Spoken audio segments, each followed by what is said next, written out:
Where's the guy who makes all the noise? Woo? No? Okay. Right, yeah! Okay, hi. My name is Simon Bennett, and this talk is all about the joy of publishing. Woo! Okay, so it's like a plain and simple overview for people who don't know what publishing is, or who have a brief idea of what publishing is, which is basically us back in 2008. So, like, if I could go back in time, this would be handy. So I'm the director, along with two other guys, of a small studio in London called Roll7. You've never heard of us, and I'm going to tell you a little bit about our history in relation to self-publishing and publishing, and kind of what a publisher does, I guess, in our opinion, and how that might help you or hinder you. So in 2008, we made a game with young people from around London around knife crime called Dead Ends, which was funded by Channel 4, which is a big TV channel in the UK. And they gave us some money, and we gave the game away for free. And I guess it was like our first foray into making games. And in fact, we made it with 50 young people from all over London in 6 weeks, which was crazy. Imagine you were all inexperienced game developers, and we're trying to kind of control you over 6 weeks to make a game. Well, we just about did that. We then forayed into the world of brain-computer interfaces. We made 6 games for their company, and we self-published on their platform. You've probably never heard of them.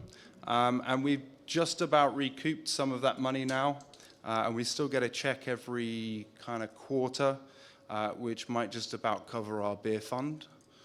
And then in 2012, just at the wrong time in the industry, we made a puzzle game called Gets to the Exit, which reviewed incredibly well, but unfortunately made about enough money for us to buy 3 rounds of drinks before we were self-funding our own drinks again. So the self-publishing route was interesting. Some of it worked, some of it didn't.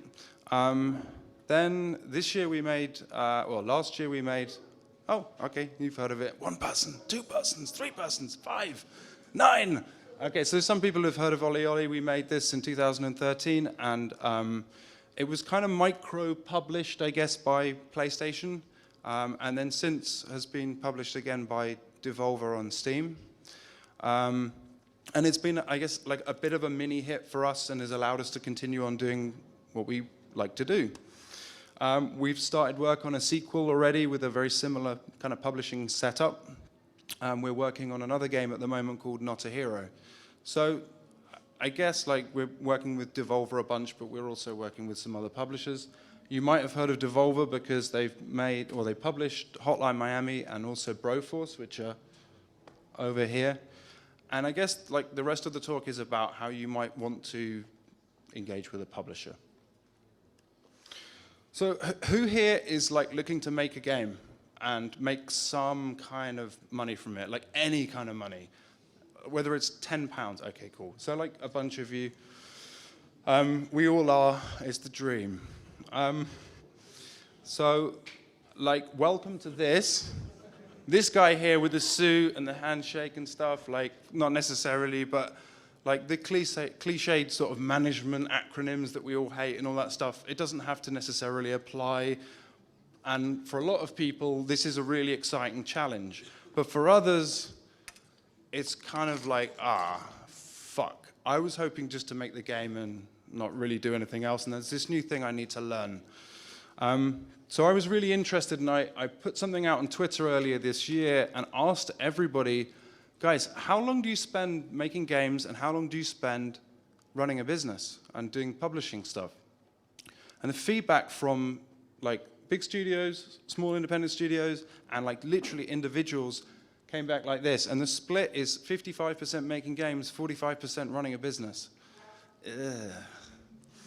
And like, unfortunately, a lot of these people rated themselves personally with a competency ratio, like with a rating of like 34%. So they don't think that they're that good at it, but like even knowing this, a whole number of us will engage like fully knowingly into iOS or, I don't know, putting a game onto Greenlight or running a Kickstarter campaign, whatever that might be. So, because I guess that's what everyone thinks that we have to do, but there are other routes, and I guess like the talk is about publishers. So what do publishers do? They exist for a reason, and they do a whole bunch of stuff. And that function has a value, and the value might be something that you're not able to bring to the project on your own. That last bit's really important as well.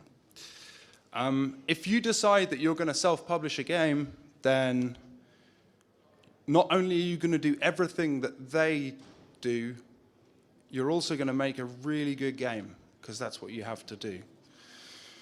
So having done all of these things when we self-published, I can tell you that everything here is in a capital letter, because underneath that there's like another 400 things, and all of them need doing well, otherwise your game doesn't get to the right people, or it doesn't go that well. So why do we go with a publisher? Well, because you don't have to deal with the 45%, or you have to know about it, but you don't necessarily have to deal with all of it. They can give you some money to make it. Food, roof over your head, etc. If they're good, they will make money from your game. You probably don't know how to do stuff on consoles, and it's a big market. Being on Steam doesn't mean anything anymore, and like the number of titles that go out on Steam is crazy, and actually having a voice there and having some sort of marketing campaign that's going to break through is tough. So a good publisher, hopefully, will know how to market your game and get it out to the right people at the right times. If you eventually do want to go like totally independent, then maybe working with them will allow you the freedom and flexibility and understanding of what they do in order that you might go and do it yourself. And I guess this is the biggest point, and it's not necessarily in all cases, but you can make more money from your game for less work. So let's just look at this. When Ollie Ollie went up onto Steam, sales weren't great. I think a lot of people were probably waiting for the game to go into a sale or something like that. They were okay, but they weren't great. Now, our publisher was able to do a number of things regarding coupons and pushing certain things that we couldn't necessarily do. And the sales, as a result of coupons to Broforce and, I don't know, hotline users, as a result, those sales rocketed. So I guess it works a little bit like this. If you self-publish, maybe you'll sell 100 units and you'll get all of the net income. But if you're able to do 3 times the gross income using a publisher because of what they can add to your equation, then you're able to make more money. Now, this doesn't work in all cases, obviously. Like, you have to have a good publisher, but they can add more value than you're able to even bring to it yourself. However, publisher is not the be-all and the end-all. They're not a secret sauce. They won't do everything for you. You've got to make a great game. They don't know your game as well as you do, and they never will. They didn't care. They didn't kill themselves making it. They didn't spend hours like procrastinating over your HUD or spend 3 months arguing about the metagame. So you do have to be involved in that process, but you can be with the right publisher. And ultimately, it's your game and not theirs. So how do you get a publisher? Nice and simple. Just say hi, give them a call, send them a silly email, whatever it might be. Be clear, be concise. Like, what is it you need? Do you need money? Do you need marketing? Do you need Steam publishing? Do you need console porting? Make sure that they're right. Don't go into someone saying, I want to put my game on Xbox if they've never done anything with Xbox. Know the process. Know the legal side of it. Don't sign anything without legal support. This is a massive generalization, but do your numbers, understand the sort of volumes that you might sell in your game, and if the numbers look shit after you've applied all the percentages, ask for a better deal, or find another publisher, or do it yourself. Oh. They will need to get their money back first. So like the Indie Game Fund earlier, they need to get their money back first. Make sure that your game's going to do that. And be nice. Nice and simple, obviously. Anyway, the takeaway is these two questions. If you can remember anything from the talk, ask yourself these two questions. So I've whizzed through publishing, and it's incredibly boring, and you all look like you're about to fall asleep. But I do have probably, like, I don't know, half a second for some questions, so yay, let's do it. Anyone? Yeah. No, not you.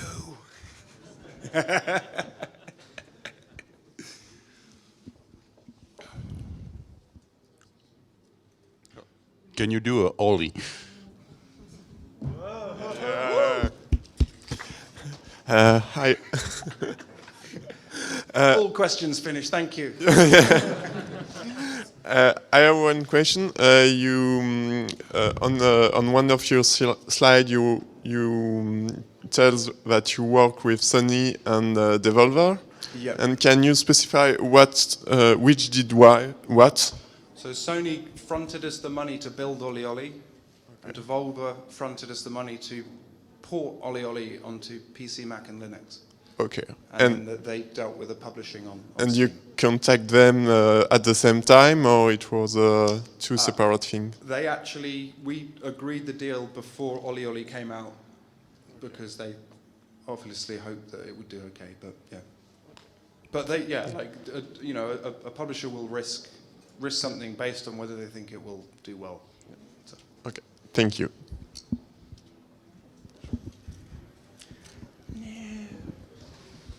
No.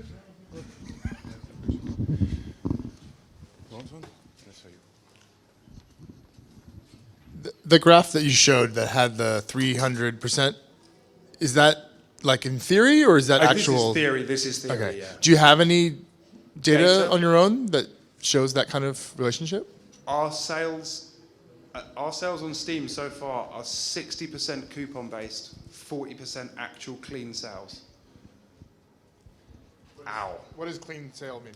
Sorry? What is a clean? It's a non-coupon What is a clean sale? A non-coupon sale. Okay. Yeah. So, I mean, like you said earlier, it's not an ideal route to rely on coupons and sales, but ultimately people on Steam currently, they wait for sales or they wait to get a deal on it. Like, it's only a very small percentage of people who desperately want your game on day one that will buy it. So. I've got another question. How polished did you have to? How polished was your prototype when you presented it to the publisher? Did you have to have like a working version, or did you just present like a paper? Fucking terrible. Okay. Yeah, it was literally a really super basic iOS prototype, but the core game mechanic was there. Like the frustrating. But you did have a prototype, yeah. So. Yeah, there was a very basic prototype. Yeah, you need a prototype. Do you think it's still possible now to sell something on paper, without putting your hands in the dirt for like 6 months and sweating your balls off to create the first playable? That first playable prototype was so simple. It probably took 2 weeks. Okay. Thanks. Thank you, Simon.